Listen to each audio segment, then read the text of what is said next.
Om Namo Bhagavate Vasudevaya. I offer my humble obeisance unto the Supreme Personality of Godhead, Vasudeva. Narayanam Namaskrityam Naram Chaiva Narottamam Devim Saraswatim Vyasam Tato Jayam Mudirayet.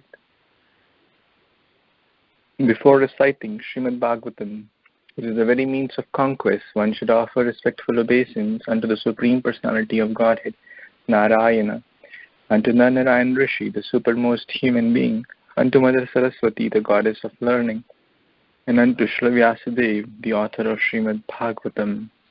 Nashtaprayeshu abhadreshu nityam bhagavata sevaya bhagavati uttama shloke bhaktir bhavati naishtiki.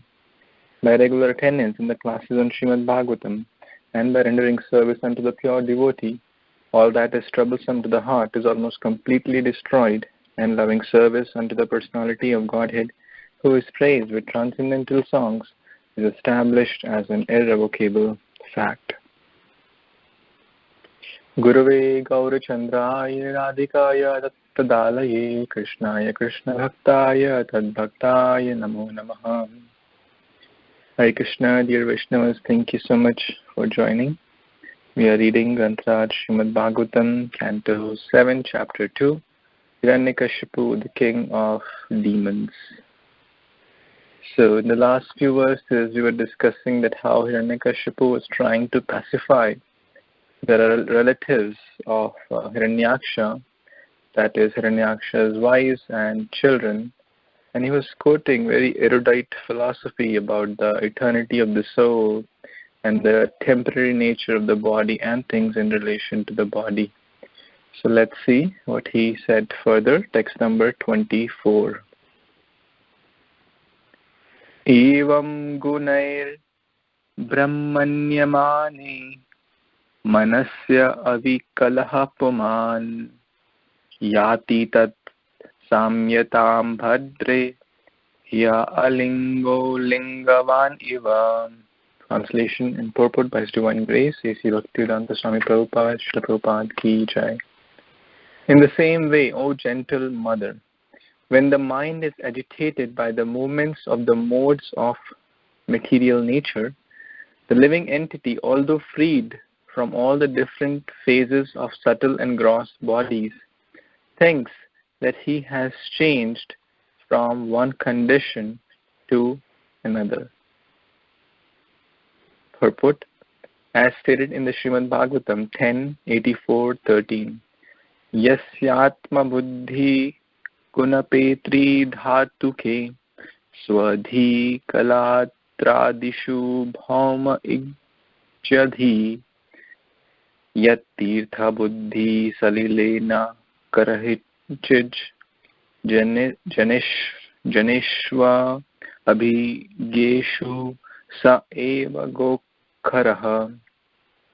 A human being who identifies the body made up of three elements as the self, who considers the byproducts of the body to be his kinsmen, who considers the land to be his birth, the land of his birth worshipable, and who goes to a place of pilgrimage simply to bathe rather than to meet men of transcendental knowledge, there is to be considered like a cow or an ass.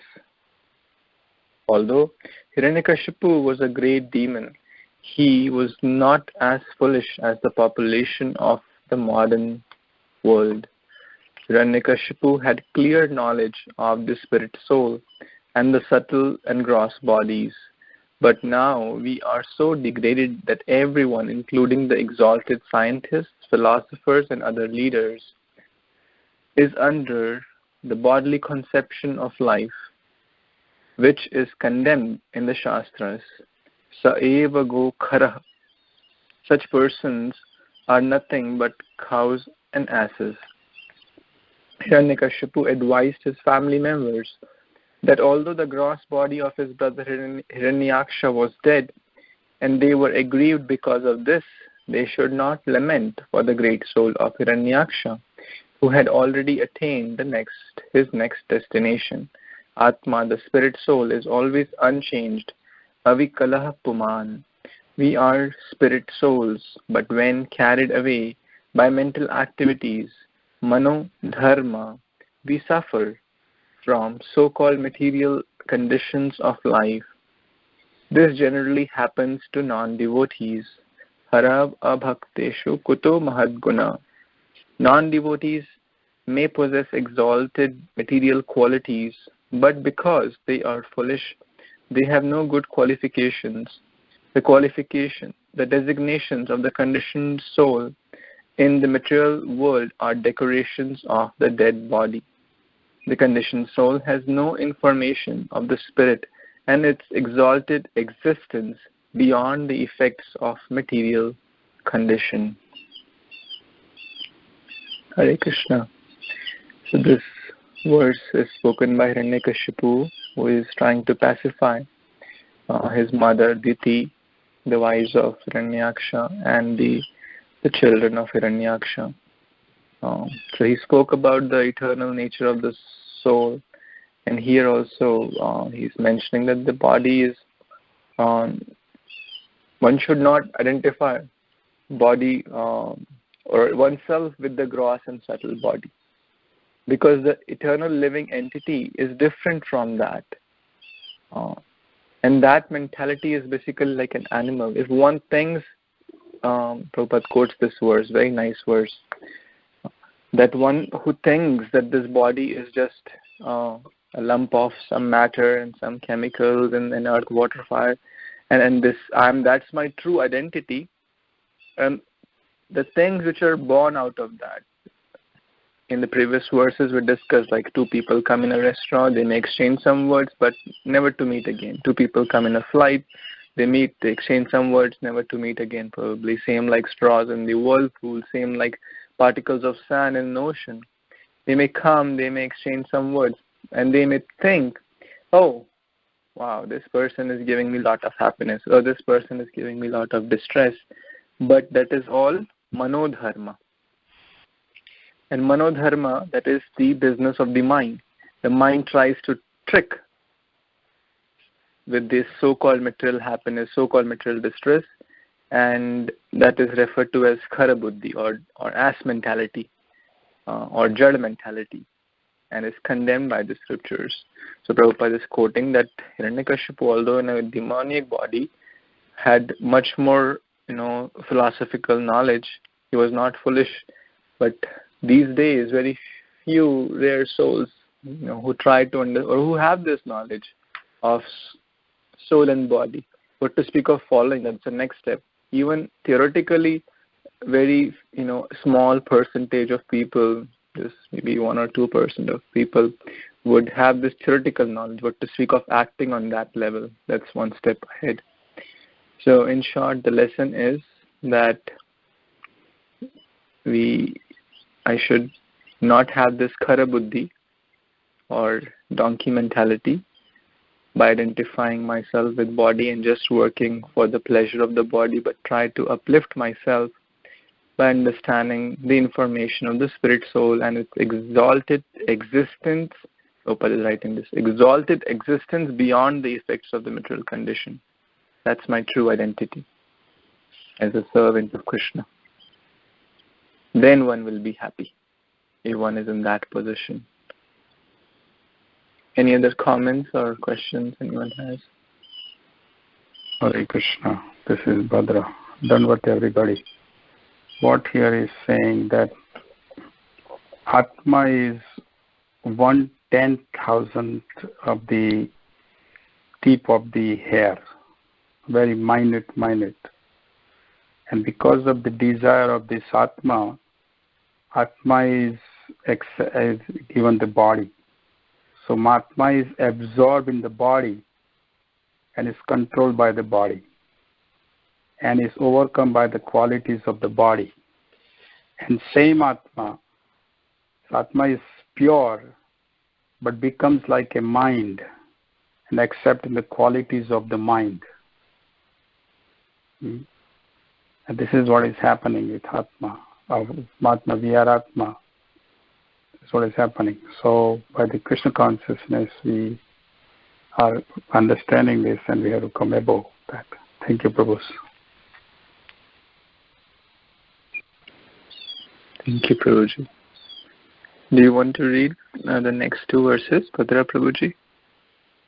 Okay, thank you. Thank you. Dandvat, everybody. Text 25 and 26. Esha atma viparyaso yalinge linga bhavana esha priya priyaya yogo viyoga karma samsitaha sambhavasya vinashasya sokasya vividha smitaha avivekasya chintacha viveka smitirevacha. Translation purport by Srila Prabhupada. Srila Prabhupada ki jai.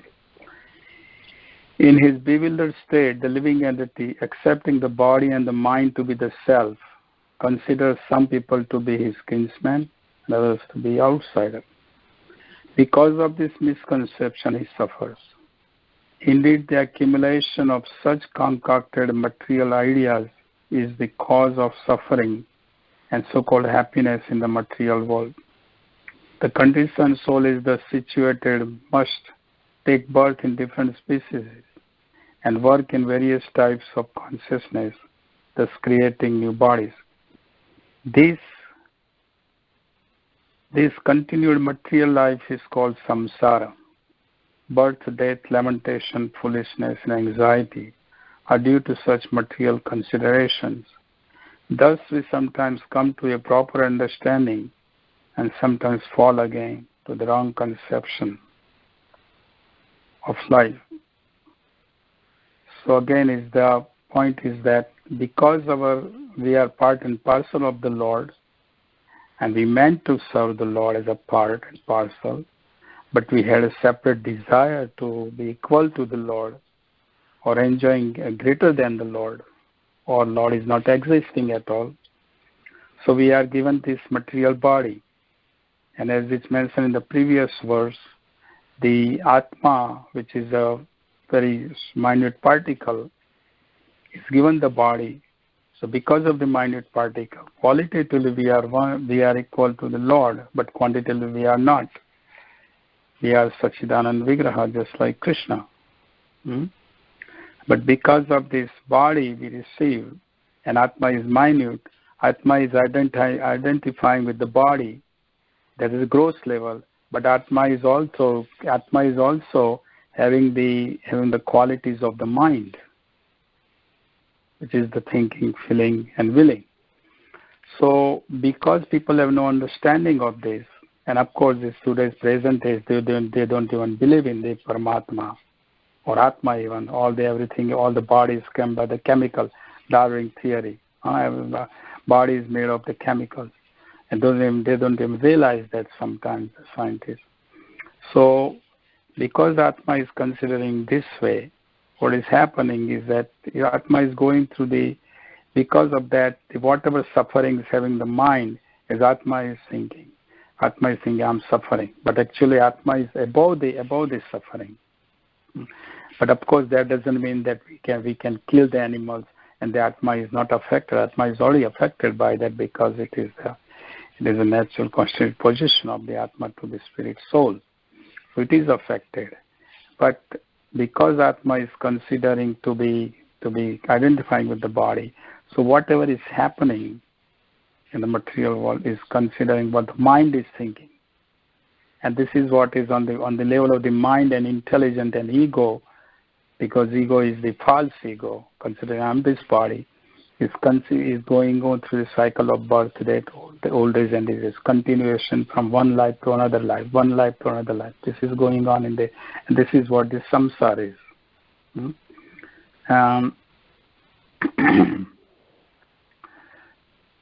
So we have to, when we are going through this karma is something which is we are performing the action to gain something, to satisfy ourselves. And we are going through this karma from one life to another life, one life to another life. We are going on. So we are very fortunate that we are having this knowledge to come to understanding that ultimately we have to change our desires. Atma's desires will be always there, but we have to change our desire to serve the Lord, and we will train ourselves with that desire to that every day, every minute, every second. We have to come to that understanding that Atma is separate from the body, Atma is separate from the mind, Atma is separate from the intelligent, Atma is separate from the false ego, Atma has a true ego, and Atma has the body, Atma has the spiritual body, and I meant to serve the Lord. Otherwise, we are going through this cycle of birth and death. I think that's my understanding, Prabhuji. Thank you. Hare Krishna. Thank you, Prabhu. Okay. I will read the next one. Raghunandan Prabhuji, would you like to read next verse?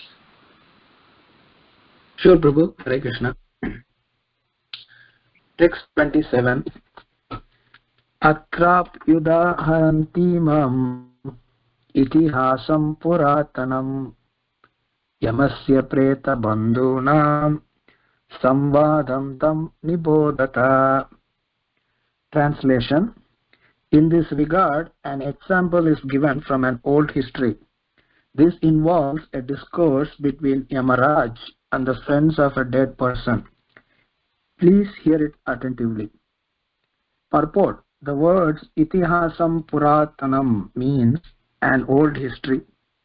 The Puranas are not chronologically recorded, but the incidents mentioned in the Puranas are actual histories of bygone ages. Srimad Bhagvatam is the Mahapurana, the essence of all the Puranas. The Mayavadi scholars do not accept the Puranas, but Srila Madhvacharya and all other authorities accept them as the authoritative histories of the world. So when Hiranyakashipu is speaking in text 20, he was denoted as Sri Hiranyakashipu. He was given that respect because of it. Why he was given that respect we see from all these spiritual knowledge that he is speaking. He has a clear identification, as Bhadra Prabhu was so clearly explaining, that he was a spirit soul. He was not a subtle body, he was not a material body. He did not have that bodily identification. He had a clear conception, and Prabhupada also mentioned in one line in that purport, saying people in the modern times, they are not even having that conception. It's basically bodily identification, which is even a worse condition. So when Hiranyakashipu is speaking this knowledge, he is not just speaking, I am just speaking it. He is again doing it in a systematic way like Vaishnavas do. He is giving scriptural references, and he is narrating an incident from an old history.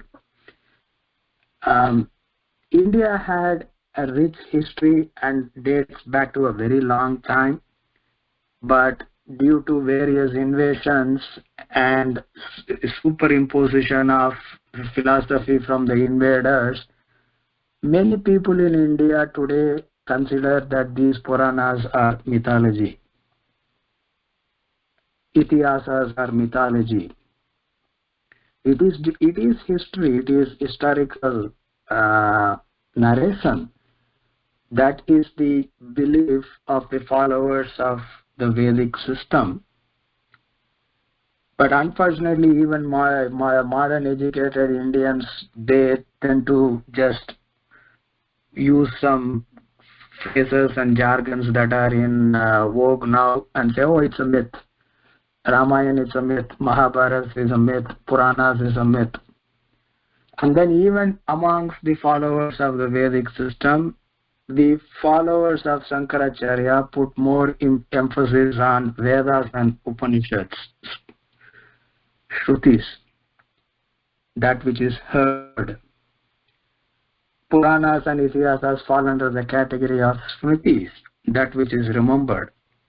But Jiva Goswami in his Tattva Sandarbha clearly establishes the supremacy of Vedic body of knowledge, and while doing so, he clearly establishes that Puranas and Itihasas are also part of the same whole body of Vedic knowledge. It's not one is superior and the other is inferior. In fact, he goes and proves that Puranas complete the Vedic knowledge. The complete understanding of the knowledge given in the Vedas are in Puranas. And then out of all the Puranas, he establishes Srimad Bhagavatam to be the topmost Purana. Prabhupada says here, Mahapurana. So we are so fortunate and that we have these wonderful acharyas in our line and elevated personalities who are not only scholarly, but who were also so much imbued with love and devotion for the Supreme Lord Krishna that they have systematically, with references from Vedic scriptures itself, from Vedas, Upanishads and other Samhitas and so on, Jiva Goswami has firmly established through logic, through references, that Krishna is the Supreme Lord, Bhagavat Purana is the topmost Purana, and that is the topmost Shabda Brahman. So it's an outstanding contribution from them, and these are the times we can be very grateful to such elevated personalities. Thank you, Hare Krishna. Thank you so much. Okay, let's read the next one. From Silas Prabhu, you want to read, please? Yes, Prabhuji, Dandot Pranam, everyone. Text 28. Ushinareshva abhudraja suyajna iti vishruta sapner nihato yuddhe gyatayastam upasate ta. Translation by His Divine Grace A.C. Bhaktivedanta Swami Prabhupada, Srila Prabhupada Ki Jai. In the state known as Usinara, there was a celebrated king named Suyajna. When the king was killed in battle by his enemies, his kinsmen sat down around the dead body and began to lament the death of their friend. So this is very self-explanatory. Hiranyakashipu is drawing from the Puranas and bringing up the story of Suyajna, and who was the ruler of Usinara. And when he died, everybody was lamenting, and that process of lamenting is still continuing today. But we know that we shouldn't be lamenting for a departed soul. Yes, we will feel sad because we are losing that association, but if a devotee passes away, we should be happy that he's going back to the spiritual world. Thank you very much, Prabhuji. Please, if you'd like to add or correct.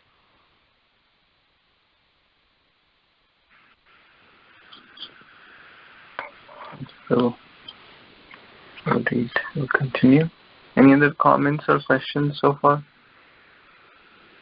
It's nice that see how we went in the previous chapters about Chitraketu, how Angira and Narada brought to his son live, and son is talking. The same thing is here.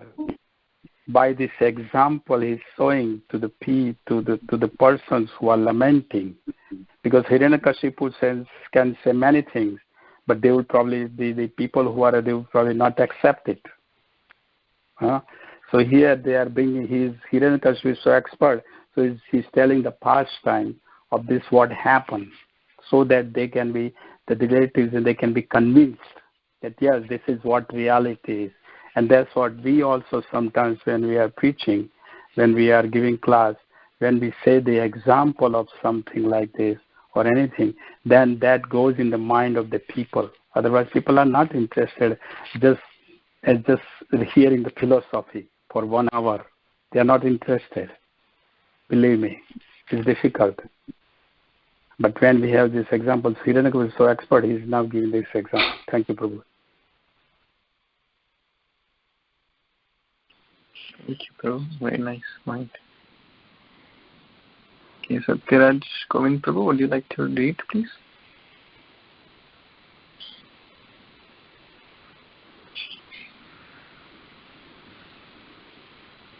Okay, so Sripriya Mataji.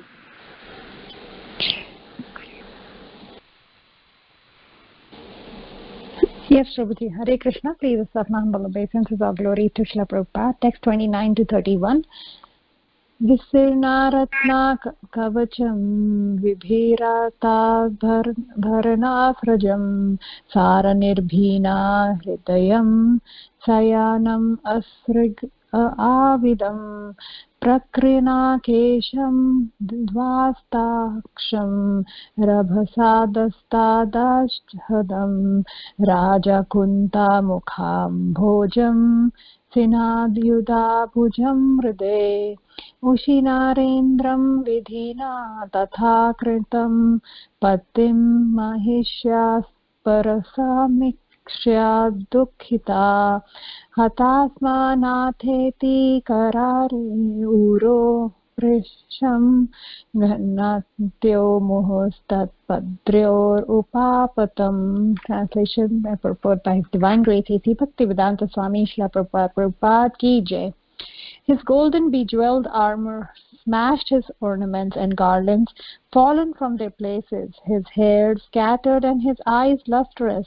The slain king lay on the battlefield, his entire body smeared with blood, his heart pierced by the arrow of the enemy. When he died, he had wanted to show his prowess, and thus he had bitten his lips, and his teeth remained in that position. His beautiful lotus-like face was now black and covered with dust from the battlefield. His arms and his sword and other weapons were cut and broken. When the queens of the king of Usinara saw their husband lying in that position, they began crying, "O Lord, now that you have been killed, we also have been killed." Repeating these words again and again, they fell down, pounding their breasts at the feet of the dead king. Purport. As stated here, Rabhasa Dachadam, the dead king, while fighting in anger, bit his lips to show his prowess, but nonetheless he was killed by Providence, Vidhina. This proves that we are controlled by higher authorities. Our personal power or endeavor is not always supreme. We must therefore accept the position offered to us by the order of the Supreme. Jai. So here we see, first of all, the Bhagavatam is so beautiful. It takes you into the glimpse of the whole arena of how it was happening and what kind of armor he was wearing and what ornaments he had and how his eyes were, how he was lying down on the battlefield and his blood everywhere. We can actually see it in our consciousness that this was happening, and he actually dies, and then Srila Prabhupada mentions especially that he bit his lips to show his power, and but at that point, however power you have, whatever kind of armor you have, how much ever glory you have, all that was just broken, and it was just lying on the field, because ultimately we have to realize we're not the controllers, and there is something supreme beyond us, and that's the Lord, that we are all just doing our little part, and we, even though we might be these kings that and demons that they don't realize that the Lord is the ultimate controller. And we see how the wives were completely bewildered, and how they were really crying and understanding that how their Lord was basically, for them, their husband was the Lord. And they started they were really heartbroken, and to see the king dead. So that's what happened. No matter how you are, even Ravana, even though he made such a big dynasty, and he conquered everybody, but at the end of it he had to surrender to Sri Ram, and that is the providence. So that's my understanding. Prabhuji, please explain further. Hare Krishna. Thank you so much, Mataji. I like this point that while dying also he wanted to show his prowess, that I am great, in anger. And what happened? He died in that condition. Antakali Chimameva Smaranutta Kaleva. He remembered that. So what will be the outcome? But this propensity is very deep-rooted. Till the end point, one keeps to one's false ego and wants to show that I am great.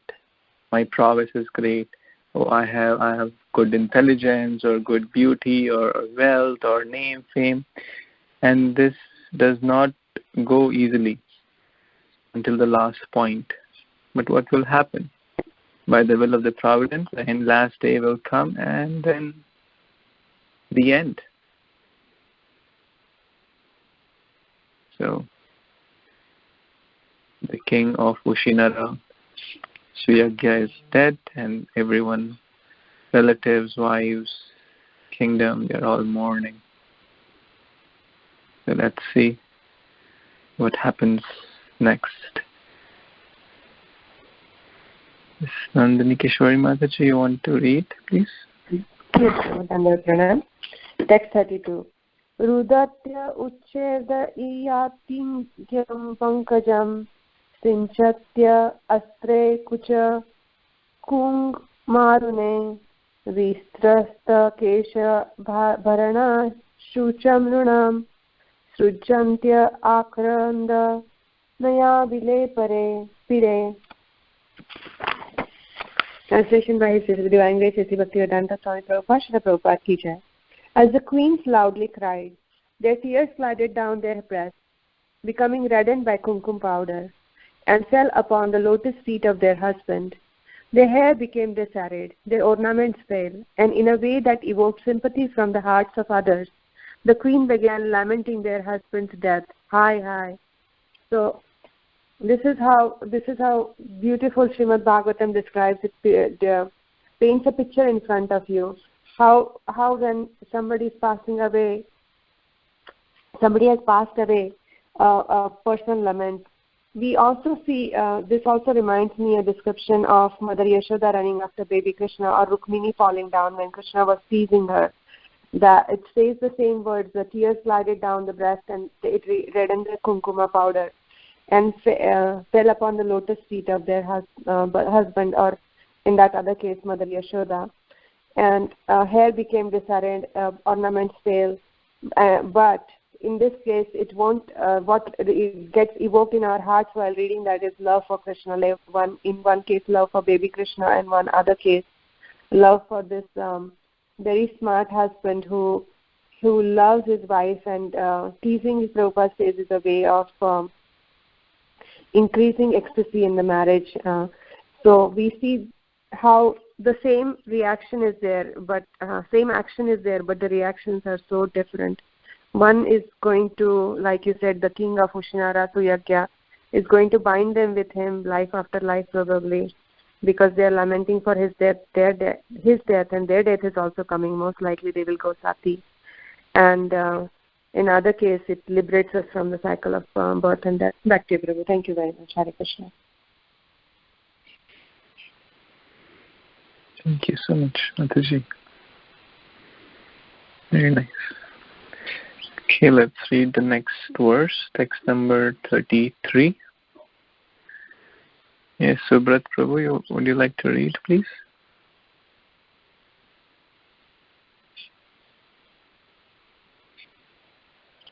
Okay, Prabir Prabhu. Hare Krishna Prabhu. Hare Krishna Prabhu. Jai Shri Prabhu. Text 33. Oho vidatra akarunena na prabhu bhavantanita drik agacharam dasham Usinaranam ashi idha pura krita odhuna jena shucham vivardhana. Translation by His Divine Grace, Sri Bhaktivedanta Swami Srila Prabhupada. Jai Srila Prabhupada. Translation. O Lord, you have now been removed by cruel providence to a state beyond our sight. You had previously sustained the livelihood of the inhabitants of Usinara, and thus they were happy. But your condition now is the cause of their unhappiness. Hare Krishna, so here Mataji was saying, Bhagavatam is explaining detail how about that pastime, our lamentation, and that's part of the lamentation. And you see that the whole conception is like bodily conception, and one thing it starts that every canto of Srimad Bhagavatam, this topic is coming. The false ego, that we read that in 4th canto, Narad Muni was giving the instruction to Maharaj Prachina Varishad, that false ego like ahanto and mamata, we see that it's the same thing here. Ahanto, the identification as body, false, and related to whatever related to this body, that mamata, this whole thing here, we are seeing that explaining. So Bhagavatam is giving us the teaching. As Prabhupada many times mentioned that for spiritual life, the first thing is to identify that we are the soul. So we are learning that from Bhagavatam. Hare Krishna, go back to you. Please add with that. Thank you, Prabhu. Umesh Prabhu, who is the O Lord here? Who is the Lord here?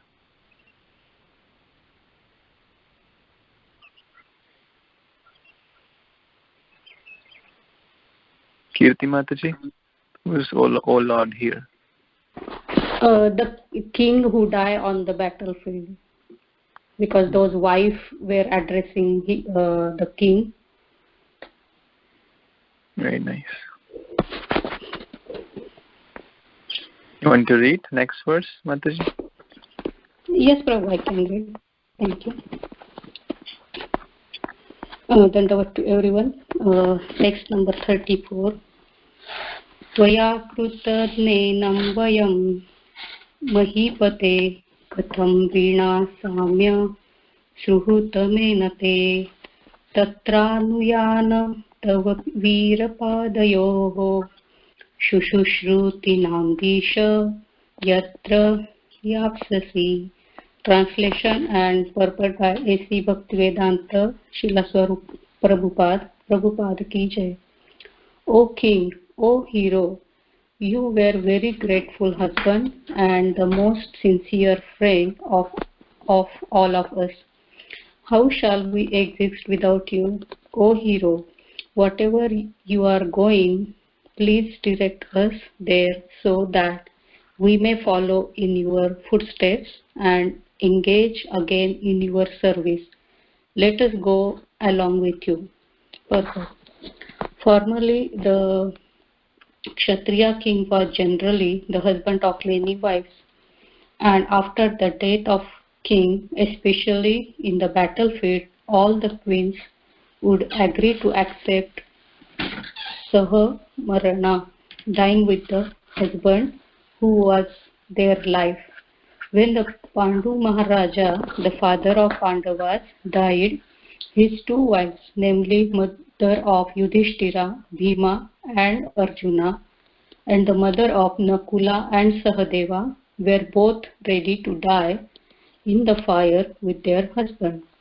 Later, after a compromise was arranged, Kunti stayed alive to take care of little children, and the other wife, Madri, was allowed to die with her husband. This system is Sahamarana, continue in India even until the time of British rule. But later it was discouraged since the attitude of wives gradually changed with the advancement of Kali Yuga. Thus, the system of Sahamarana has practically been abolished. Nevertheless, within the past 50 years, I have seen the wife of medical practitioner voluntarily accept death immediately when her husband died. Both the husband and wife were taken in the procession in the mourning cart. Such intense love of chaste wife for her husband is special case. So in this verse, the scenes on that battlefield is explained by Prabhupada in this verse that those wives were addressing their husband that he has passed. Now all the queens wanted to get a Sahamarana with them, but that's the situation here, and Prabhupada is giving the example of Pandu Maharaja, who was the father of all Pandavas, and Mother Kunti and Mother Madri was their mother, but Kunti kept there to take care of all the children, and Mother Madri went with Pandu Raja. So here is the example of given with the past, like in the Dwapar Yuga. But nowadays in India it is like a different situation. That's what Prabhupada is explaining here. And I also heard that in the Ramayana also, when Dashrath Maharaja left his body, Lord Rama asked Mother Kaushalya, Sumitra and Kaikeyi not to do that because he wanted to make like dharma. So that also we can see that those mother also being there taking care of the Shatrughna and all the Ayodhya Samarajya. So back to you, Prabhu. Thank you very much. Thank you, Mataji. So these scenarios were very rare that the pain of separation from the husband was more than the pain of death. That's why they chose to Saha-Maran. Saha means together. Maran means death, the death of the body. But later, this system was, kind of in one way abused. And for sometimes the relatives would force the widow to die with the husband so that they can grab her gold and ornaments. That was being done, although she didn't want to be cremated with the husband or buried with the husband, which she was forced. And that's why this was kind of, abolished, which is good actually. Because if it is not forced, it is they chose to. No one is telling them, you die, you die with the husband, or you also get buried with the husband. They are saying, we want to go with you. Mata Kunti and Madri also, no one forced them that they have to do, but they chose it out of their own chaste free will. Nowadays, it's totally opposite. In the Western countries, especially, even in India, husband dies, couple of months later, wife gets married to someone else. Or the life continues, same, watching soap operas, watching, doing all things which are not supposed to be done. And even what to speak of husband, even loss of a dear one, whether it is, someone's mother, father, friend, brother, relative, son, daughter, etc. It's there is the vairagya or the lamentation is only up to Shamshan Vairagya. That at the cremation ground, one is very, very morose, upset, lamenting, hi, Ram Ram Satya hai. Ram Ram is always Satya. It is always Satyam Satyam Param Satyam. Hari Nam Eva Kevala. But people only remember Ram Nam at the time of death. It has always been true. It will always be true. But so that kind of lamentation in the modern day and age is only Shamshan Vairagya. That's not great. It's fine 1 or 2 days people remember the name of God. But what next? People continue eating meat, people continue gambling, people continue having illicit affairs, people continue doing wrong things, rather than trying to introspect. This person died, my dearmost, father or mother or grandfather or relative or brother or whoever. One day I will have to probably go through the same situation. So what is death? Who am I? What will happen after death? These are the questions intelligent persons should ask. Because we all, irrespective of who we are, we have to go through the same stage. So intelligent person must not be just having vairagya or lamentation at the deathbed or for just couple of hours or days, but one tries to be introspective. And therefore this coronavirus, people are trying to be introspective because a lot of people are dying. But we should not be just, this coronavirus is just a wake-up call to be more introspective. But it's not that after a few months this is gone and we just continue to enjoy. Hey, we couldn't party before, let's party. Let's go there, let's go here, Disneyland, this land, that land, alcohol, wine, women, all this stuff. We couldn't do these things much, going to casinos, going to beaches, enjoying. That is not human life. Human life is meant to be introspective throughout. But easier said than done. And tough times are like a wake-up call. That is certainly one of those situations. But that should help us to inspire genuine inquisitiveness, athato brahma jigyasa, to inquire about this absolute, to inquire about what will happen to me after death. Will I also die? Will I also get coronavirus? If yes, if no, can I prevent it? Is there a way I can prevent it? Is there a way I can prevent samsara coming up, in this repeated cycle of birth and death? That's real inquisitiveness. Anyone else has any thoughts, comments, questions? Hare Krishna Prabhu, this is Raghunandan Das. Thank you Prabhu for making that point about the current situation with the coronavirus and how the modern human society is like doing so many other irrelevant things as if there is no tomorrow. And now Mother Nature has basically forced everybody to be at home.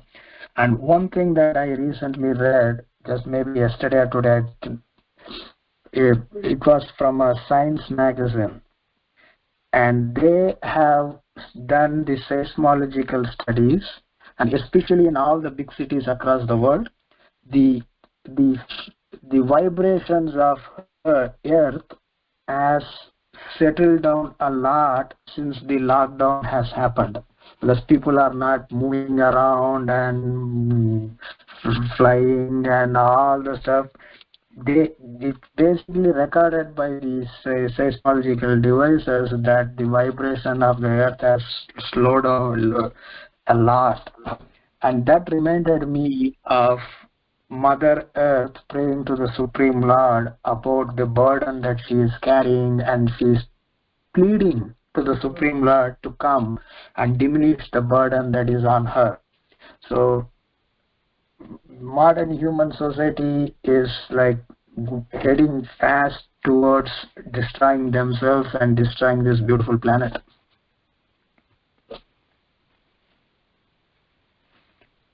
Thank you, Prabhu. Thank you. Very nice point. I shared an article with in the group. It's a 6-year-old. It's a true story.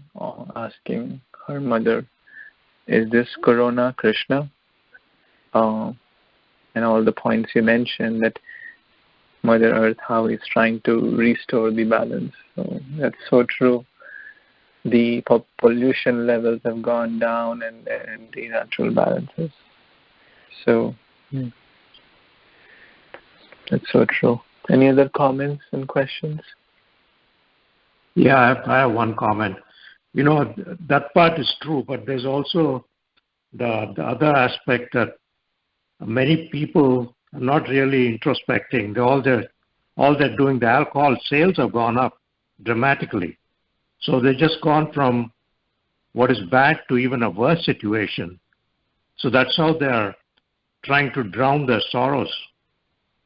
That's just my point. That's true. It's absolutely true. Everyone has the choice. So some people will take the, and I have seen many people becoming devotees in adverse situations, but many don't. Many people have become devotees when the death of their near one happened.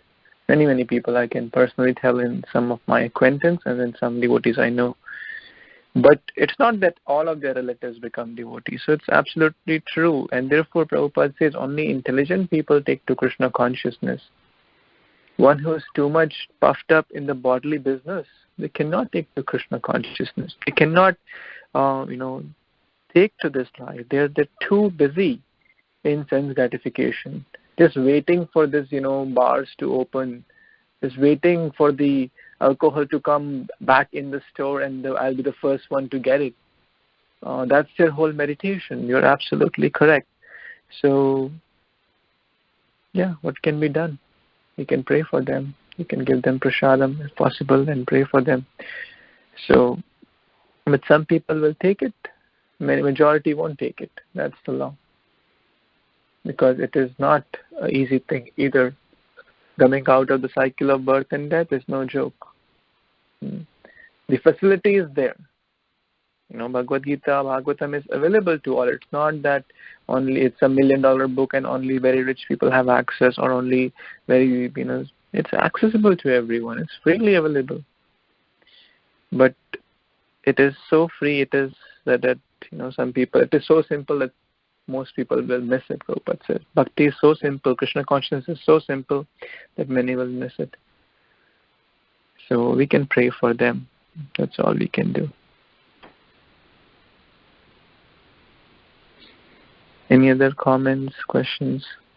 Hare Krishna, Prabhuji. And yeah, thank you, Prabhuji, and all the devotees. Again, very nice comments.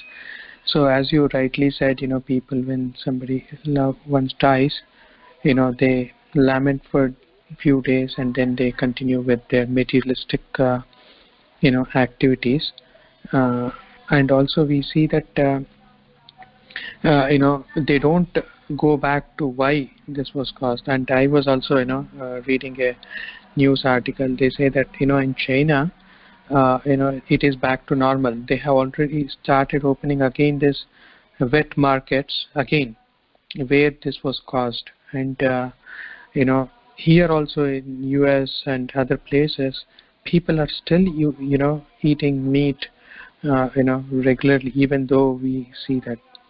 And one question I had, Prabhuji, so in a way, when loved one dies, after that, as we know that, no one is, it is a journey, right? You come to you all travel in a train or a bus. When your stop comes, you go away. So it is, I was thinking maybe it is just better not to get too attached and, lament, of course, because this is a material, we lament and then we introspect, and focus our mind in Krishna consciousness rather than, continue our lamentation and taking extreme steps. Yeah, that was my understanding, Prabhuji. Correct me if I'm wrong. Thank you. Hare Krishna. Mm-hmm. Yes, Prabhu. Nice points. So attachment is two types. If a mother is not attached to the baby, how will the baby be nourished? Who will feed the milk? Who will, So the attachment is there. The attachment externally, the mother is attached. But internally, the mother or the father or any relationship, one should always remind that this is not my child, this is an opportunity given to me by Krishna, so that whatever time this child is with me, whether it is few months or whether it is few decades, right? Ultimately, that's all can happen, few months or few days or few decades, nothing beyond that, right? Any relationship will not last more than 100 years in this day and age. So few days or few decades and anywhere in between. So until that point, I will do my best as a Krishna conscious relation, because that is a responsibility. Bhagavatam says that na mochayetya samupeta mrityam. So it is a responsibility. So it's not that one can say, oh, whatever will happen to this child, Krishna will arrange. I don't have to worry.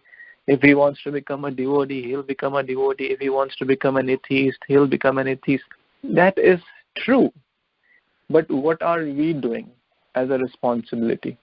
If we do our best in an internally detached way, then His Grace Ananda Vrindavan Prabhu asked this question to, His Holiness Radhanath Swami Maharaj, that sometimes we see a lot of parents do a lot for their children, like, taking them to Krishna conscious schooling, Krishna conscious prasadam, Krishna conscious upbringing, everything. But after like 15 years or so, when they are in their teens or young adults, they give up to Krishna conscious. They don't want to come, or whatever reason.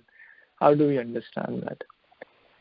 If everything is large arrangement, so should we not even try? What should we do? So Maharaj replied that if we do our best, then after 15 years or 20 years, then we can, say to Krishna, Krishna, I didn't do negligence on my part. Rest is up to you. I'm not the one who will make him or her a devotee. Rest is up to you. So we have to do our dutiful service, whether it is, towards the child, towards the wife, towards the husband, towards the parents. We cannot force anyone. Rest is up to Krishna. But at the end, we can say, if I know from the heart, if I did my part, then rest is up to Krishna. So, internally, one should be detached. And internally one should be detached, means internally one should be attached to Krishna. That is Vairagya, Vishishta Rag. Special attachment to Krishna and things in relation to that. That should be the internal mood of a devotee. And externally, we have to show love and care, affection. So there is grief also when a loved one passes away, and it is natural, should happen. Abhimanyu was, when he died, and in the war, everyone, all the relatives were grieving. When a loved one, when a devotee passes, there is grievement. But it's not that, as you said, take to extremes, like, going to depression or giving away Krishna consciousness or committing suicide. Materialistic people may do that. Many cases you may have heard. Certainly, it happens all over. So there should be, there is certainly some pain of loss of that devotee's physical association. And there's a nice version also, Jaya Nila Premadhana, which I think Narottam Das Thakur is saying, or where is Rupa Goswami, where is Sanatan Goswami, how will I get their association? I'm so bereft of their association. So that should be the internal mood, but externally one should take it more in a spiritual way. Now, what can I do to help that person? Now my father has passed away. Now my grandfather has passed away. What can I do to help them? The best thing I can do to be more strong in my bhakti, though they will also get the benefit. That's spiritual attachment. internally in a Krishna conscious way, not, oh, my father has passed away, my grandfather has passed away, my life is doomed, I'm as good for nothing, why did this happen, Krishna is this. So same thing, different people will respond differently. Same episode in one's life, devotee, and devotee also means A to Z. There are multiple levels of spiritual. One will reciprocate, one will respond differently. But the essence is internal strong attachment to Krishna, and externally dutiful attachment to the services in a Krishna conscious way. Does that answer, Prabhu, or clarifies to some extent? Yeah.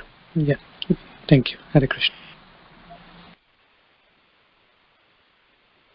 Okay, it's time. We will continue tomorrow with the next verse.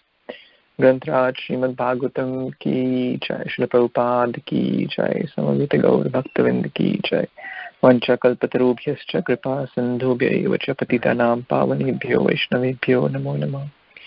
Thank you so much. Hare Krishna. Hare Krishna. Hare Krishna.